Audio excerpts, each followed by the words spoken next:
행복한 성도 26번째 시간으로 주인이라는 제목으로 하나님 말씀 나누겠습니다. 어떻게 살아야 하는가? 서점에 갔다가 본 책의 제목입니다. 저자가 일본 분인데 이나모리 가즈오라는 분이었습니다. 제목이 일단 제 눈길을 끌었습니다. 어떻게 살아야 하는가? 많은 사람들이 고민하는 질문 아닙니까? 어떻게 살아야 하지? 여러분, 어떻게 사는 게 정답이라고 생각하십니까? 여기에 이 책에 대한 설명도 저의 관심을 끄는데 한몫했습니다. 설명이 이렇게 되어 있습니다. 대한민국 최고 CEO들이 입을 모아 휴가 때 꼭 가져가야 할 책이라고 말하는 책이 있다. 대한민국 CEO들이 휴가 때마다 이 책을 가지고 간다는 거예요. 또 이런 설명도 덧붙였습니다. 열심히 사는데 왜 내 미래는 이토록 불안할까? 또 이런 설명도 있습니다. 더 나은 내일을 꿈꾸는 당신이 반드시 물어야 할 삶의 의미, 이런 수식어들이 이 책을 더 관심 갖게 했습니다. 궁금해서 제가 서점에서 잠깐 내용을 살펴봤더니 이나모리 가즈오라는 분이 있었다고 합니다. 저자는 사업가였습니다. 경영의 신이라고 불릴 정도로 대단한 성공을 거둔 사람이었습니다. 27살에 자본금 3천만 원을 가지고 교세사라는 전자부품 제조업체를 성공한 분이었습니다. 그리고 그 외에도 많은 이력들이 있었습니다. 그분의 이력 가운데는 이런 이력도 있었습니다. 77세의 나이에 일본 항공 젤을 맡았다고 합니다. 젤이라는 건 우리나라 대한항공과 같은 항공회사입니다. 그런데 이 회사가 당시 엄청난 부채를 안고 있었대요. 그래서 일본 수상이 이 이나모리 가즈오라는 이분에게 간곡히 요청했대요. 이것 좀 맡아달라고. 결국 이 사람이 맡아서 취임 8개월 만에 24조 원의 부채를 청산하고 젤항공을 흑자로 전환시켰대요. 대단한 경영과 관련해서는 대단한 사람인 것 같습니다. 그런데 그런 그가 90세가 되어서 책을 낸 것입니다. 그리고 그 책의 제목은 경영과 관련된 책이 아니었어요. 인생과 관련된 책이었다라는 거예요. 그 책이 바로 어떻게 살 것인가라는 제목의 책입니다. 책에 이런 내용이 나옵니다. 90년을 살아오며 내가 깨달은 것은 오직 한 가지뿐이다. 인생은 마음에 그린 대로 되고 강렬하게 바라면 그것이 현실로 나타난다. 여러분, 이 말 어디서 많이 들어보지 않았습니까? 마음에 바라는 것을 강렬하게 그리고 바라면 반드시 이루어진다. 결국 그분이 강조하는 건 마음이었습니다. 사업이든 인생이든 마음이 중요하다. 이것이 이분이 주장하는 요지였습니다. 여러분, 마음이 중요합니다. 마음이 중요하다는 건 성경도 100번 공감하고 동의합니다. 무릇 지킬 만한 것보다 내 마음을 지키라. 생명의 근원이 이에서 난다고 잠언 4장 23절에 말씀하죠. 주님도 심령이 가난한 자는 복이 있다라고 말하면서 팔복이 대부분 마음을 이야기합니다. 천국이 여기 있다 저기 있다 할 것이 아니요 너희 가운데, 무리 가운데 있다는 말도 되고 우리 마음 가운데 천국이 이미 임했다라고 주님 말씀합니다. 마음이 중요하다라는 건 지난 시간에 제가 이 시리즈 때 한번 집중적으로 여러분들과 나누기도 했습니다. 그러므로 성경도 주님도 마음이 중요하다라는 건 동의합니다. 문제는 마음이 중요한 건 알겠는데 잘 조절이 안 된다라는 거예요. 마음대로 안 되는 것 중에 하나가 아이러니하게도 마음 아닙니까? 내 마음인데 내가 조절이 안 돼요. 사람들이 마음 잡는 것을 어려워합니다.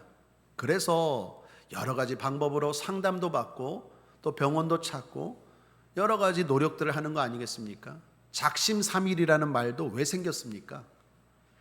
마음을 그만큼 잡기가 힘드니까 3일을 못 넘어간다라는 말 아니겠어요? 여기에 환경도 한몫합니다. 사람은 환경의 영향을 받아요.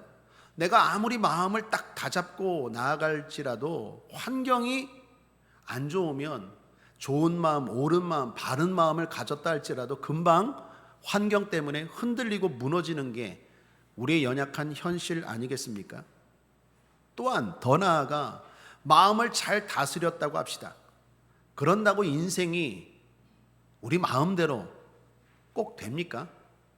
성경에 이런 말씀이 있죠. 잠언 16장 9절 함께 한번 읽어보겠습니다. 시작.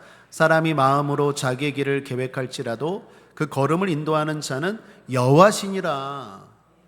우리가 마음을 잘 잡고 인생을 계획할지라도 결국 우리의 마음대로 되는 게 아니라 그 인생을 인도하는 분 하나님이시다라는 것 아니겠습니까? 모로코 선교를 하다가 미국의 테러 사건을 들었습니다. 대통령 후보자인 트럼프를 암살하려는 시도가 있었대요. 다행히도 간발의 차로 총알이 귀를 스치고 지나갔대요. 여러분, 간발의 차입니다. 조금만 안쪽으로 왔으면 상상하기도 싫을 정도로 끔찍한 일이 벌어졌어요. 그 사람을 좋아하건 좋아하지 않건, 정치 노선이 맞건 맞지 않건 테러는 절대로 일어나서는 안 되는 일 아닙니까? 그런데 이 사건이 오히려 트럼프 후보에게 큰 행운이 되었다고 해요. 살아난 것만이 아니라 이 사건 때문에 대통령 후보인 트럼프의 지지율이 엄청 올라갔대요. 여러분, 이것을 트럼프 후보가 계획했겠습니까? 계획하지 않았는데 이렇게 올라갔다는 거예요. 그래서 어떤 사람은 운을 강조합니다. 사람은 운이 좋아야 돼. 운칠기삼 뭐 이런 말 하죠. 아무리 마음을 잘 먹고 해도 운이 따르는 사람은 이기지 못해. 운을 이야기합니다. 여러분, 맞습니다. 사람이 운도 좋아야 돼요. 성공한 사람들 보면 노력도 하고 또 자기의 마음도 잘 잡지만 또 운때가 잘 맞아서 성공한 사람들 많지 않습니까? 그런데 그것도 문제가 있습니다. 마음을 잘 조절하고 살았어요. 운도 좋았습니다. 그래서 인생에 어느 정도 성공도 거두었어요. 부자도 되고 권력도 잡았습니다. 그러나 가장 중요한 게 남았죠. 그게 뭡니까? 인생에 대한 평가입니다. 여러분, 인생에 대한 평가를 누가 합니까? 내가 합니까? 주님이 하시는 줄 믿습니다. 내가 내 인생 잘 살았다, 후회 없다, 난 성공했다, 누가 말할 수 있겠습니까? 우리를 만드신 하나님만이 인생의 평가자인 줄 믿습니다. 성경에 어리석은 부자 나오지 않습니까? 자기는 잘 살았다고 성공했다고 말하는데 주님 뭐라고 말합니까? 어리석은 자여, 네 앞에 지옥이 있는 거 모르니? 네 인생 지금 내가 거두어가면 네가 그토록 노력한 건 누구 것이 되겠느냐? 인생의 주관자, 인생의 평가자는 하나님이신 줄 믿습니다. 야고보서 4장 12절입니다. 입법자와 재판자는 오직 하나이시니 능히 구원하기도 하시며 멸하기도 하시느니라. 오직 하나님 한 분만이 우리 인생의 평가자입니다. 내가 내 인생의 평가자가 아니에요. 그래서 베드로 사도는 이렇게 말합니다. 베드로전서 1장 17절에 외모로 보시지 않고 각 사람의 행위대로 판단하시는 자를 너희가 아버지라 부른즉 너희의 나그네로 있을 때를 두려움으로 지내라. 하나님은 나를 어떻게 평가하실까? 늘 돌아보고 생각하고 두려움으로 깨어서 있으라라고 말해요. 고린도후서 5장 10절 함께 읽겠습니다. 시작. 이는 우리가 다 반드시 그리스도의 심판대 앞에 드러나 각각 선악간에 그 몸으로 행한 것을 따라 받으려 함이라.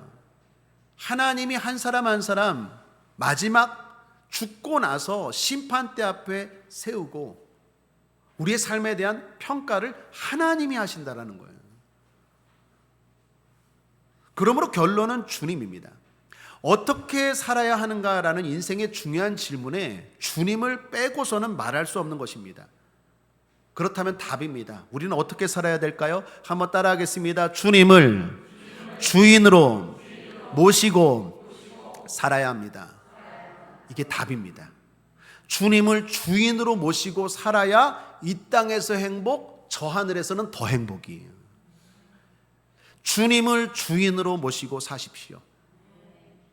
결국 신앙이란 다른 게 아닙니다. 이전에는 내 인생에 내가 주인이에요. 내가 결정하고 내가 판단하고 내가 좋은 대로 내 생각대로 내 기분대로 내가 옳은 대로 결정하고 살아갔어요. 그러나 예수를 믿으면 반드시 주인이 바뀌어야 돼요. 예수님이 내 인생의 주인이 돼야 돼요. 그래서 우리는 날마다 뭐라고 말합니까? 주여, 주여, 주여라고 말하는 거예요. 로드입니다. 주인입니다. 예수님이 우리 인생의 주인이 될 때 거기서부터 진정한 신앙생활이 시작되고 삶의 변화가 일어난다라는 것입니다. 오늘 말씀은 예수님이 귀신을 쫓아내시고 나서의 일을 보여주고 있습니다. 예수님이 한 벙어리 귀신을 쫓아내셨습니다. 벙어리 귀신이라는 건 귀신이 그 사람을 장악하여 말을 못하게 되었다라는 거예요. 여러분, 귀신은 우리를 장악합니다. 여러 가지로 우리를 장악해요. 보지 못하게도 하고 듣지 못하게도 하고 또 행동하지 못하게 합니다. 실제로 벙어리가 되게 하기도 하고 소경이 되게 하기도 하고 귀머거리가 되게 하기도 하지만 이 말씀은 귀신이 우리를 자유, 하나님이 주신 자유를 빼앗아 간다라는 거예요. 억압한다는 거예요. 그래서 귀신이 역사하면 제대로 보지 못하고 편협된 시각과 잘못된 시각으로 판단하고 제대로 듣지 못하고 제대로 행동하지 못한다라는 거예요. 그런 그에게서 예수님이 귀신을 쫓아내 주었습니다. 그리고 이 사람은 말하게 되었어요. 사랑 여러분, 예수님은 귀신, 마귀의 일을 멸하기 위해 오신 줄 믿습니다. 요한일서 3장 8절 함께 한번 읽겠습니다. 시작. 하나님의 아들이 나타나신 것은 마귀의 일을 멸하려 하심이니라. 예수님 이 땅에 오신 것 한마디로 말하라 하면 마귀의 일을 멸하기 위해서 이 땅에 오셨습니다. 참고로 마귀, 사탄은 단수입니다. 하나입니다. 그 졸개들이 귀신들입니다. 찬송가 가운데 좀 잘못된 찬송가가 있어요. 그게 뭘까요? 찬송가 388장 마귀들과 싸울지라. 마귀는 단수입니다. 마귀들이 아니에요. 귀신들이 맞습니다. 자, 귀신이 나갔어요. 벙어리가 말하게 되었습니다. 놀라운 일이 일어났죠. 그런데 문제가 생겼습니다. 그걸 지켜본 사람들의 반응이에요. 확실하게 기적을 보고 놀라운 일을 보고도 예수님을 받아들이지 않는 거예요. 이런저런 이유를 대면서 받아들이진 않아요. 어떤 사람은 이렇게 말합니다. 귀신의 힘을 입어 귀신을 쫓아냈대. 이게 논리적으로 맞습니까? 귀신의 능력을 힘입어 귀신을 쫓아냈대요. 그러면서 예수님을 영접하지 않아요. 받아들이지 않아요. 또 어떤 사람들은 표적을 구합니다. 그것 갖고는 안 돼. 당신이 정말 구세주라는 다른 표적들을 보여줘. 계속 표적을 구해요. 여러 가지로 주님의 능력 보고서도 받아들이질 않아요. 주인으로 모시질 않아요. 그때 주님이 중요한 말씀을 하십니다. 너희들이 받아들이지 않는데 내가 만약 진짜 하나님의 아들로서 이러한 능력을 행했다면 너희들은 분명히 알아라. 하나님의 나라가 이미 시작되었느니라. 여러분 함께 읽겠습니다. 20절입니다. 시작. 그러나 내가 만일 하나님의 손을 힘입어 귀신을 쫓아내는 것이면 하나님의 나라가 이미 너희에게 임하였느니라. 한번 여기서 신앙 고백하겠습니다. 나는 하나님의 나라가 나에게 임하였다. 하나님의 나라가 너희에게 임하였느니라. 이미 임하였느니라. 이게 무슨 말입니까? 그전에는 귀신의 영향을 받아 귀신의 지배를 받고 살았다라는 거예요. 그런데 이제 예수님을 영접하는 순간 하나님이 지배하는 인생이 되었다라는 거예요. 귀신이 지배하는 인생은 불행과 불편이죠. 반대로 하나님이 지배하는 인생은 행복과 자유인 줄 믿습니다. 그걸 보여주는 거예요. 그러므로 핵심은 뭡니까? 네 인생의 주인을 바꾸라는 거예요. 네가 주인이 되지 말고 귀신이 네 인생의 주인이 되지 말고 나를 영접하고 내가 네 인생의 주인이 되게 하라라는 거예요. 그러면서 주님이 하신 말씀이 귀신 이야기입니다.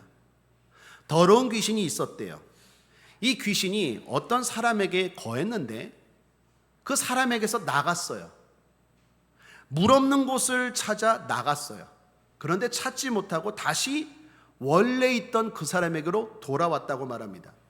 여러분, 여기 귀신이 물 없는 곳을 찾는다고 말합니다. 이 말은 귀신이 물을 싫어한다는 게 아니에요. 마음을 말하는 거예요. 물이 없는 사막처럼, 우리가 이번에 선교 가서 가지는 못했지만 사하라 사막이 그 나라에 있어요. 물이 없으면 사막이 되는 것처럼 우리의 마음이 사막처럼 황폐한 마음, 상처난 마음, 삐뚤어진 마음, 그러한 마음들을 귀신이 좋아한다라는 거예요. 여러분, 잊지 마십시오. 제가 목회하면서 귀신의 역사를 느끼고 지배를 받는 사람들 정도의 차이는 있지만, 그런 사람들을 보면 대부분 마음이 병들어 있어요. 마음이 뭔가 하여튼 불편해.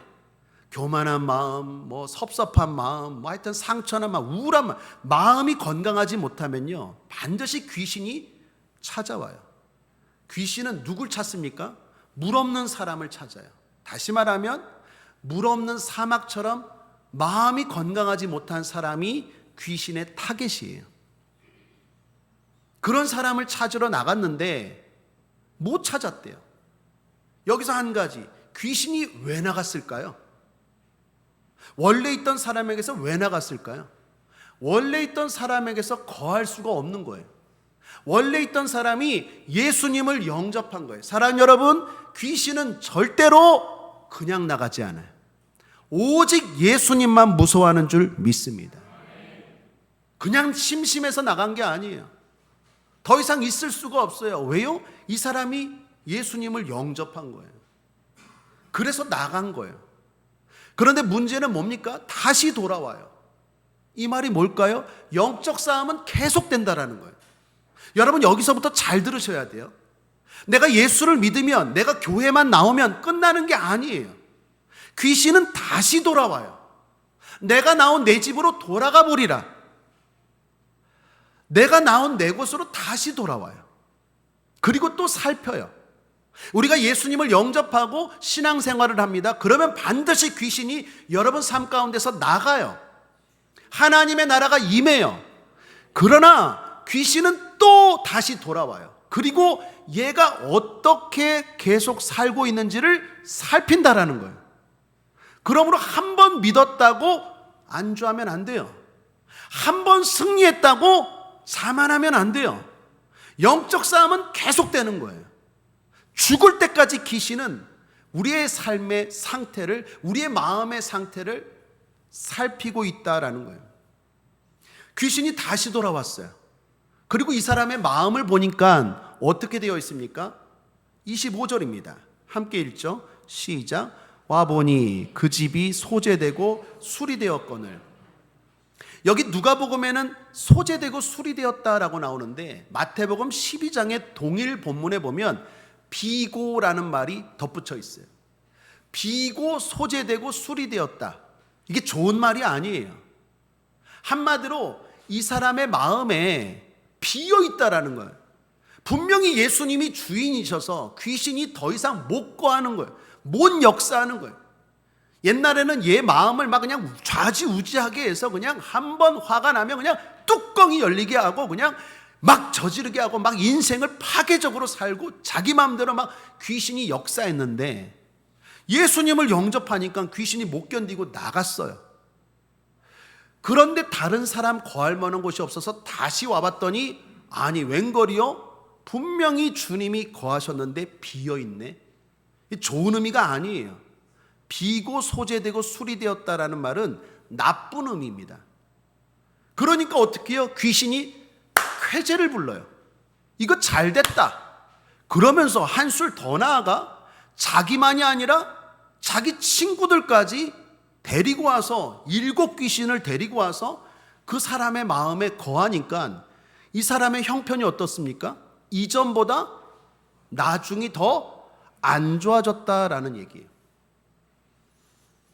여러분, 여기 이 사람을 보십시오. 이 사람의 문제는 뭡니까? 사실 저는 이 말씀을 이번 선교 때도 나누었습니다. 이번 선교 때 주일 예배 때 선교지에서 나누었어요. 그때는 본문을 마태복음 12장으로 삼아 나누었습니다. 마태복음 12장에서도 오늘 누가복음 11장과 동일한 이야기를 주님이 하십니다. 그러면서 거기에서는 이 세대가 그렇다라고 덧붙여 말씀합니다. 마태복음 12장 45절 함께 읽겠습니다. 시작. 이에 가서 저보다 더 악한 귀신 7을 데리고 들어가서 거하니 그 사람의 나중 형편이 전보다 더욱 심하게 되느니라. 이 악한 세대가 또한 이렇게 되리라. 한번 따라하겠습니다. 이 악한 세대가 또한 이렇게 되리라. 이게 무슨 말입니까? 단순히 귀신 이야기가 아니라는 거예요.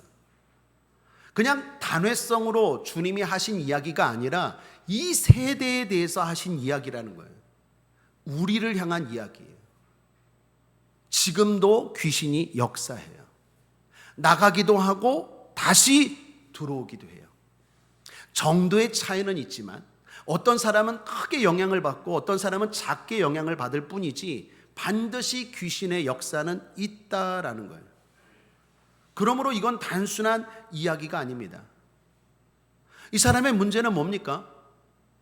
이전보다 왜 상황이 더 안 좋아졌을까요? 저는 목회하면서 이런 얘기 많이 들어요. 목사님, 예수 믿고 나서 별로 좋아진 게 없대요. 그렇게 말하는 분들 종종 계세요. 더 나아가서 이런 분도 봤어요. 목사님, 예수 믿고 나서 나는 더 안 좋아졌어요.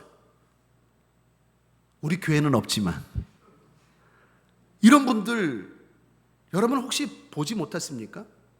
나 교회 다녀도 뭐 별거 없던데, 또는 야, 교회 나가고 나서 난 더 안 좋아졌어. 이 얘기예요. 이전보다 형편이 나중에 더 심하게 되느니라. 이 세대가 그렇게 되리라. 아니, 왜 이런 일이 벌어집니까? 여기서 신앙 고백합시다. 예수 믿으면 좋아집니다. 한번 따라하겠습니다. 예수 믿으면 좋아집니다. 믿습니까? 좋으신 하나님이십니다. 반드시 예수 믿으면 좋아집니다. 영혼이 좋아지고 범사도 좋아지고 육체도 좋아지고 가정도 좋아지고 마음도 좋아지고 생각도 좋아지고 직장도 좋아지고 관계도 좋아지고 삶도 좋아집니다. 여러분들에게 그런 은혜와 축복이 임할지어다. 임하고 있는 줄 믿습니다. 복에 복을 더하시고 지경에 지경을 넓히시는 좋으신 하나님이세요. 그런데 왜 이런 아이러니한 일들이 벌어질까요? 답은 주인입니다. 이번에 선교 갔을 때입니다. 귀신이 역사했습니다. 거기 있는 선교사님에게 연락이 왔어요. 우리가 간다는 소식을 듣고 귀신이 역사했대요. 물었습니다. 귀신이 어떻게 역사했는데? 라고 물었더니 우리가 도착하기 바로 전날 주일 예배 때 한 자매에게서 귀신이 역사했다라는 거예요. 선교사님이 기타를 들고 예배를 인도하는데 갑자기 자매가 눈이 이렇게 돌아가더니 선교사님, 예배를 인도하는 선교사님 뺨때기를 팍 때려버렸대요. 한 번도 그런 일이 없었는데 주일날 그런 일이 있었다라는 거예요. 그러면서 목사님 교회 팀이 오려고 하니까 뭔가 사탄이, 귀신이 역사하는 것 같다고. 제가 그 이야기 듣고 기도 많이 했습니다. 왜 기도 많이 했을까요? 제가 모로코까지 가서 설교하다가 뺨때기 맞으면 어떡하겠어요. 이거 무슨 망신입니까? 이거 대한민국 목사가 모로코에서 설교하다가 뺨때기 맞았네. 이게 무슨 창피해요. 그래서 제가 그 이야기 듣고 더 많이 기도했어요. 내가 반드시 귀신 이기다, 쫓아내겠다. 우리 팀이 승리하겠다. 우리 팀도 기도 많이 하고 또 여러분도 한국에서 중보기도 많이 한 줄 믿습니다. 그렇게 무장하고 주일이 되었습니다. 설교 시간이 되었습니다. 오늘 말씀과 동일한 마태복음 12장 말씀을 그때는 본문으로 삼아 전했어요. 제 말씀의 메시지의 핵심은 이거였어요. 여러분들 주인을 바꾸셔야 돼요. 예수님을 믿었다고 끝나는 게 아니에요. 계속 주인을 바꾸는 일을 게을리하면 안 돼요.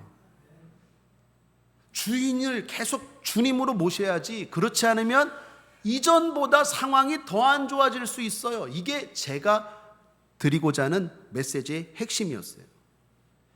그렇게 설교가 끝나고 기도해 주었습니다. 뜨겁게 통성 기도를 했어요. 그리고 한 사람씩 안수해 주었습니다. 그런데 다른 사람들은 안수를 잘 받는데 유독 한 자매가 안수를 거부해요. 선교사 뺨 때린 자매, 귀신이 역사했던 자매. 머리에 손을 올리니까 갑자기 눈이 돌아가더니 이 몸을 막 비틀면서 제 손을 막 뿌리치려고 하는 거예요. 뿌리치려고. 선교사 와이프, 그분도 선교사님이죠.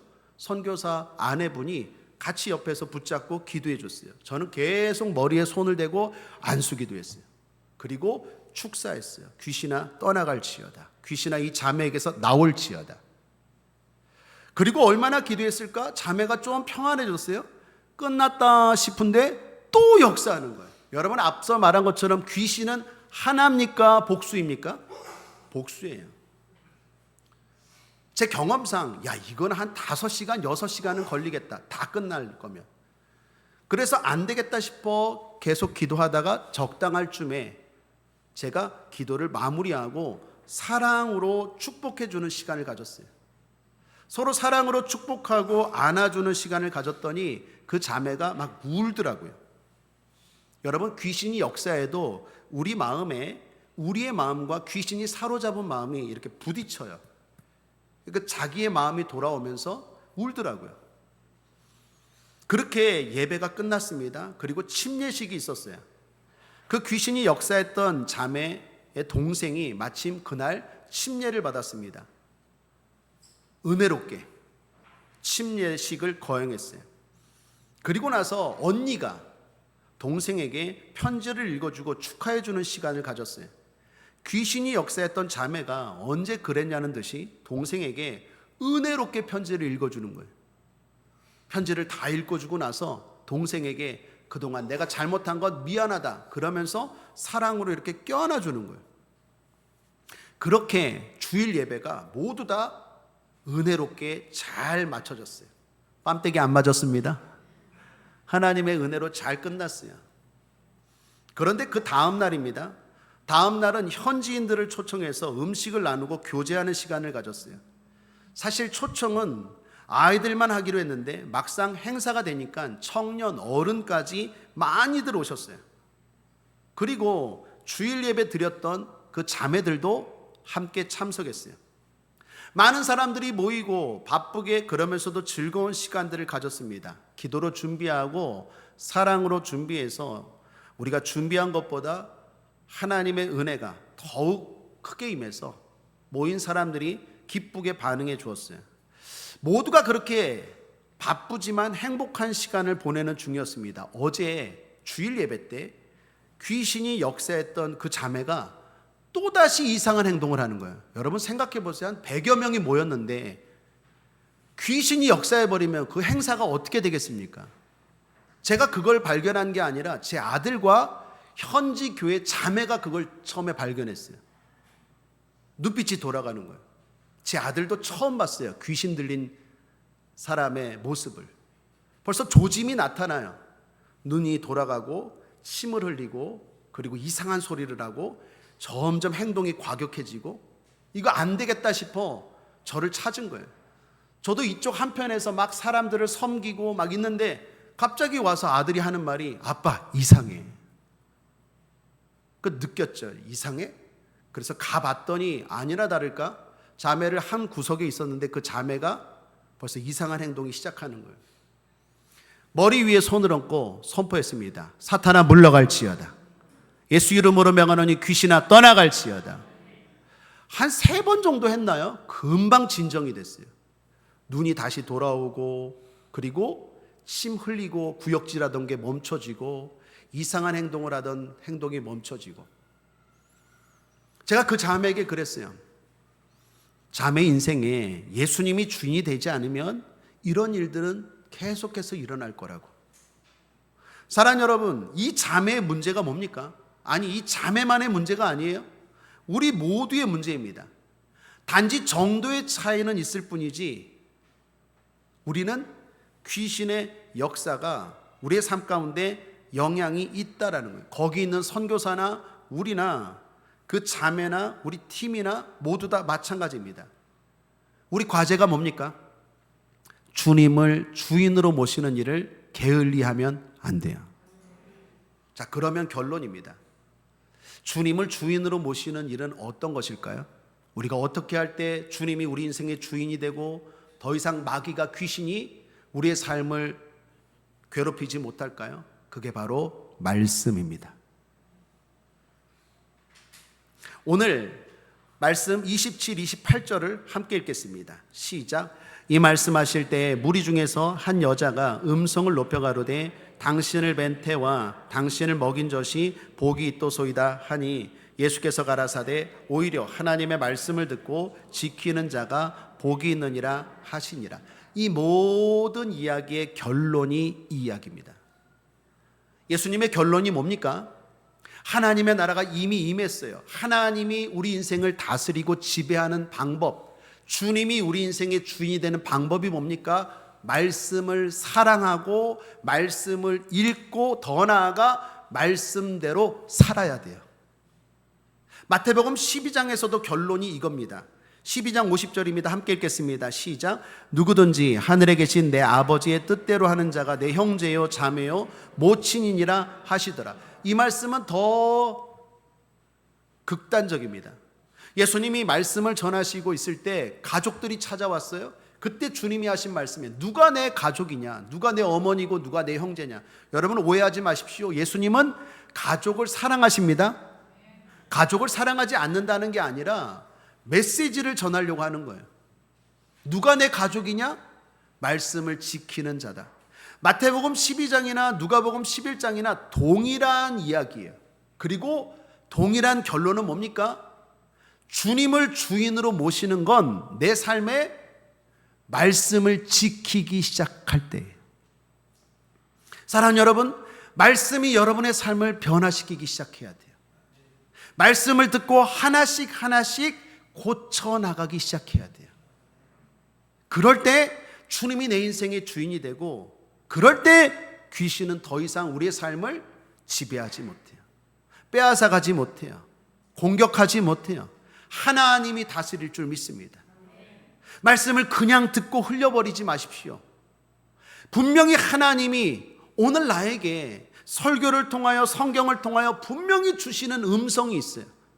그걸 듣고 조금씩이라도 작은 것일지라도 여러분 실천하기 시작할 때 변화가 일어나요. 나 오늘 예배 드렸어. 나 오늘 설교 들었어. 들었으로 끝나는 게 아니라 그걸 듣고 내가 순종하기 시작할 때 주님이 주인 되시는 거예요. 일전에 한번 이야기했죠.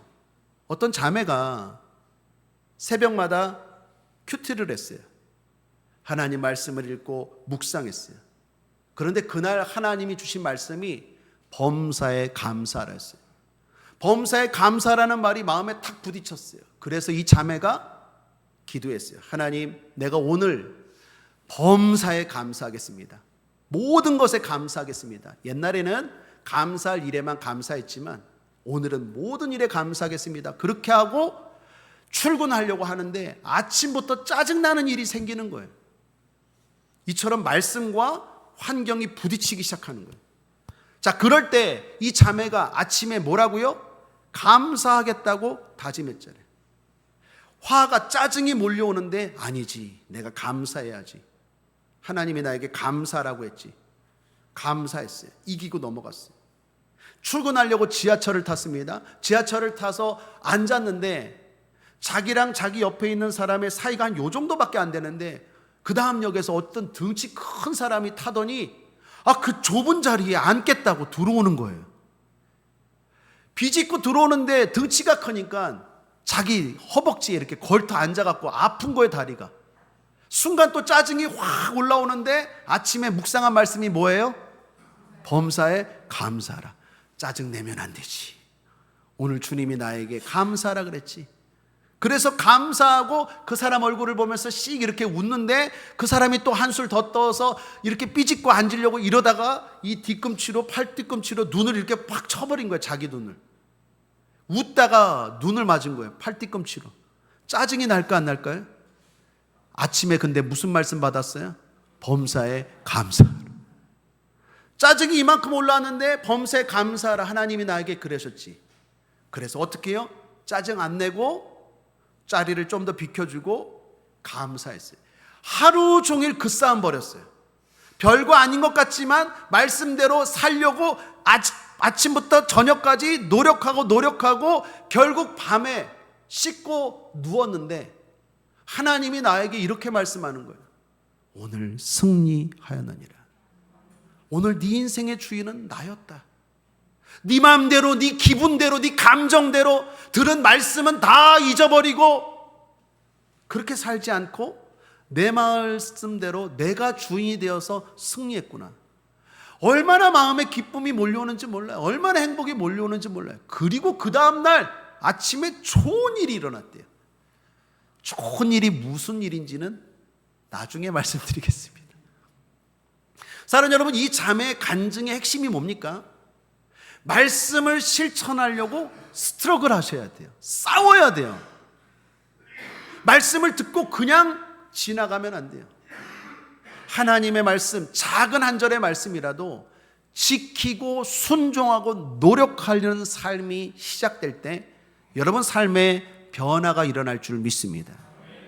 이전보다 안 좋아지는 게 아니라 이전보다 점점 더 좋아질 줄 믿습니다. 하나님은 오늘도 살아계세요. 그리고 여러분 삶의 역사하는 귀신을 쫓아내고 멸하여 주기를 원하세요.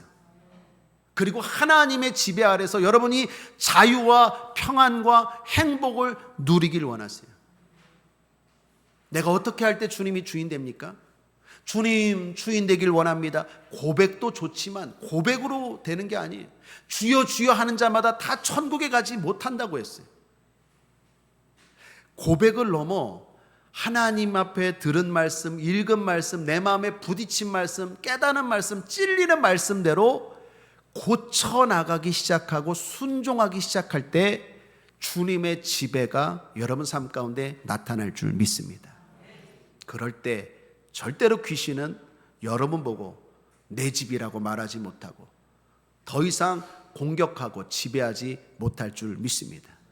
사랑하는 여러분의 삶 가운데 하나님의 다스리심으로 영혼이 잘된 같이 범사가 영도 강건하고 이전보다 더 좋아지고 갈수록 좋아지는 인생 되시기를 주님의 이름으로 축복합니다. 말씀을 정리합니다. 행복한 성도 26번째 시간으로 주인이라는 제목으로 은혜를 나누었습니다. 신앙은 주인을 바꾸는 일입니다. 내 인생의 주인이 나에서 주로 바뀌는 것입니다. 그 일은 말씀입니다. 말씀을 사랑하여 읽고 듣고 순종하는 것입니다. 그럴 때 주님이 주인 되는 행복한 삶, 승리의 삶을 살게 될 것입니다. 여러분 모두가 그렇게 되기를 주님의 이름으로 축복합니다. 예수 승님, 기도하겠습니다. 하나님 아버지, 우리 국제하모니교 모든 성도들 삶 가운데 주님이 주인 되어 주옵소서. 그래요, 날마다 빼앗기는 삶이 아니라 누리는 삶 되게 하여 주시옵소서. 감사드리며 예수님의 이름으로 축복하고 기도했습니다. 아멘. 우리 말씀